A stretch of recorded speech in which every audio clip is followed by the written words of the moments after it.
tardes, mi nombre es Mariano Campos de Ortúa, soy estudiante de Ingeniería de Alimentos de la UNAM. Me encuentro en este momento con mi compañera Marisol.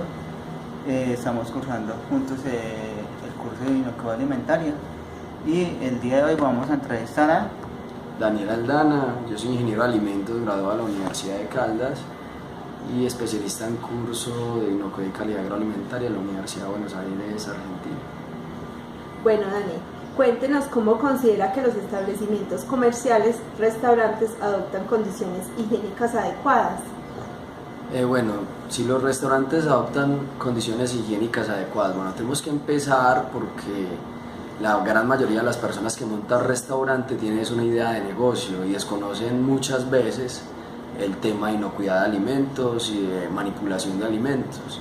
Yo creería que hay mucho trabajo por hacer, ya que las autoridades sanitarias, pues hablo por el departamento de Caldas, que es el que más conozco, y en especial Chinchiná, a veces no hacen un control muy eficiente acerca de la inocuidad de alimentos, y las capacitaciones son muy grandes, o sea, invitan al productor de arepas, al carnicero, al señor del restaurante, y debería ser más específico de establecimientos gastronómicos. Además de eso, deberían de llevar personas expertas en el sector y que tengan una trayectoria mucho más amplia en los temas de inocuidad alimentaria.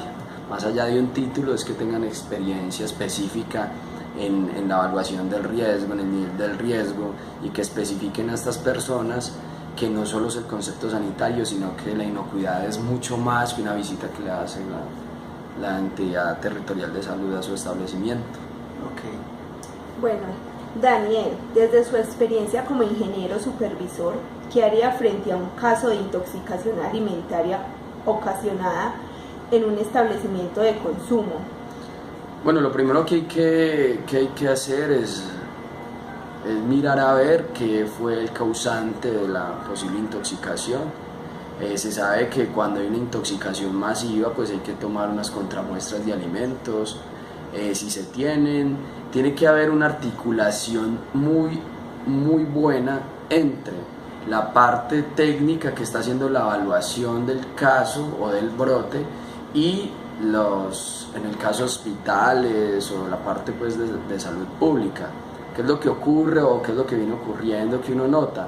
Que de pronto hay un cortocircuito entre la parte de hospitales y la parte de investigación de los brotes. Entonces, por lo tanto, Colombia, a diferencia de otros países, en el departamento de Caldas, en Chinchiná,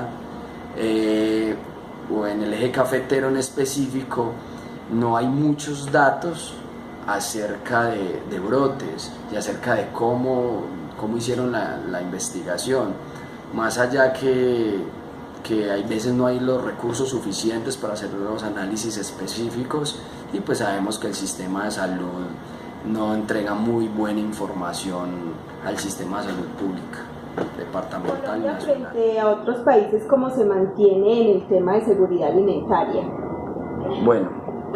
Frente a otros países, yo digo que Colombia no está muy bien comparativamente con otros países. Pudiera estar mejor. Yo me comparo con los países miembros de la Mercosur, por ejemplo, Argentina, Chile, Uruguay, Ecuador. Entonces, cuando uno analiza la seguridad alimentaria de estos países, enfocada a la parte de inocuidad alimentaria, pues se ve que hay unos sistemas mucho más fortalecidos.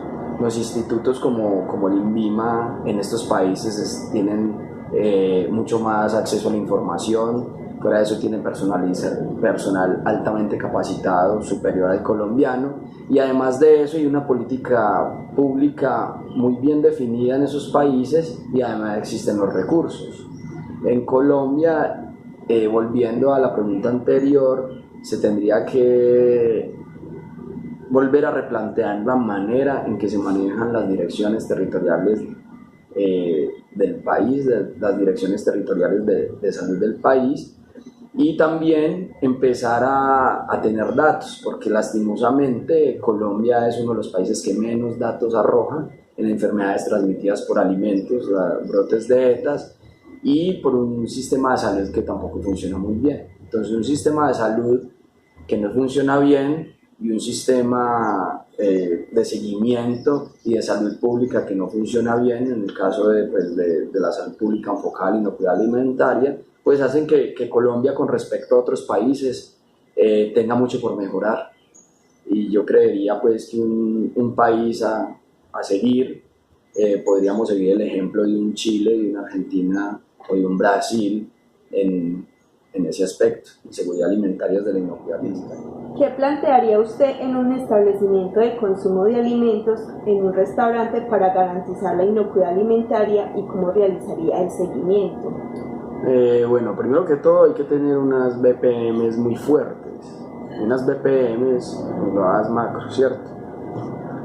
También se ve que las BPM solamente es la exigencia que se le hacen a manipuladores de alimentos. Unas BPMs fuertes son tres grandes rasgos, los definen tres grandes rasgos: en instalaciones físicas muy buenas, equipos y utensilios muy buenos y en excelentes condiciones, y fuera de eso una capacitación continua del personal. De ahí ya uno con esos, bajo estas tres pilares, se empieza a crear todo lo que son manuales y se empieza a crear toda la parte documental.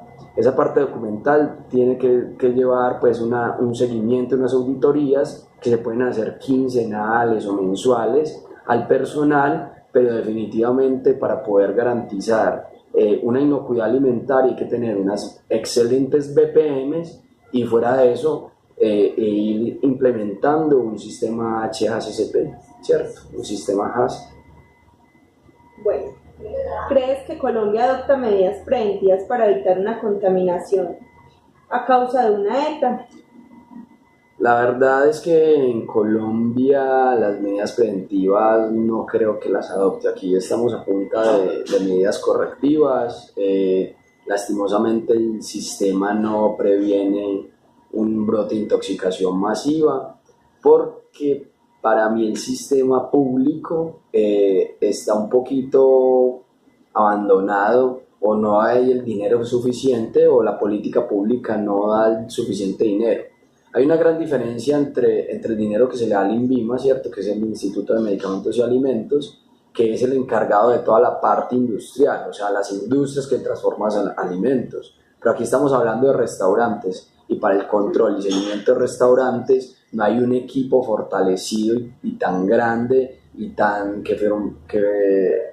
que funcione tan armónicamente como funciona el INVIMA. Yo diría que hay que de pronto crear unas políticas públicas claras a nivel departamental, y pues aquí ya una parte que es mi opinión, y despolitizar un poquito las entidades territoriales de salud departamentales. Bueno, y frente a otros países, Colombia, ¿cómo se mantiene en el tema de seguridad alimentaria? Bueno, tuve la oportunidad de conocer otros países, de estudiar en la Argentina, de ir a Uruguay, a Chile, de conocer a fondo, pues, porque esto es la especialización que solamente falta el diploma. Uno más o menos analiza, aprende y se instruye, lee de cómo funcionan otros países. Para mí Colombia está muy lejos, está lejísimo. Bueno, Daniel, ¿cómo se podría evitar tantas ETAs a causa del consumo de alimentos adquiridos en los expendios de alimentos ambulantes? Bueno, antes que nada hay que decir que, como lo mencionaba anteriormente, las BPMs son tres grandes pilares para mí, ¿cierto? Y es para la gente que estudia inocuidad alimentaria: es edificación e instalación, equipos y utensilios y personal manipulador de alimentos. A la primera no existir, porque están expuestos al ambiente, pues sinceramente es muy difícil llegar a un nivel adecuado o a un nivel óptimo de implementación o de garantizar que esos alimentos no van a causar daño. Además que uno va a estos lugares, primero no ve acceso al agua, el personal tiene deficiencias con el lavado de manos, tiene deficiencias con el recibir el dinero, y fuera de eso se arriman pues en una problemática social colombiana: el habitante de calle, la persona que está enferma, y la gente se puede arrimar fácilmente a donde están elaborando el plato a entregar. Entonces para mí cada municipio debería tener una política clara como un lugar gastronómico de que estos productos estén al público y que por lo menos exijan que estén dentro de containers o dentro de estructuras que físicamente aíslen al personal, como por ejemplo un carro ambulante rodante que se puede cerrar, o un container, pero absolutamente los alimentos que se venden en los famosos, sin denigrar de las personas, porque aquí en Colombia tiene que existir el rebusque por una situación política, pero estos puestos de perros o de empanadas que están directamente expuestos en la calle y que no tienen unas estructuras, unas barreras físicas, tienen que cambiar.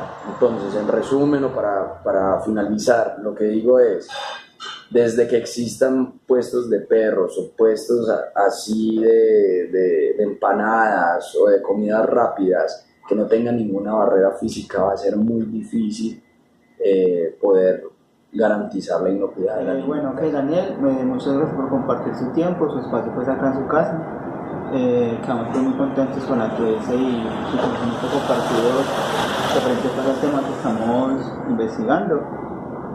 Y no, pues para finalizar, muchas gracias, hermano, por todo. Listo. Mucho gusto, Mario.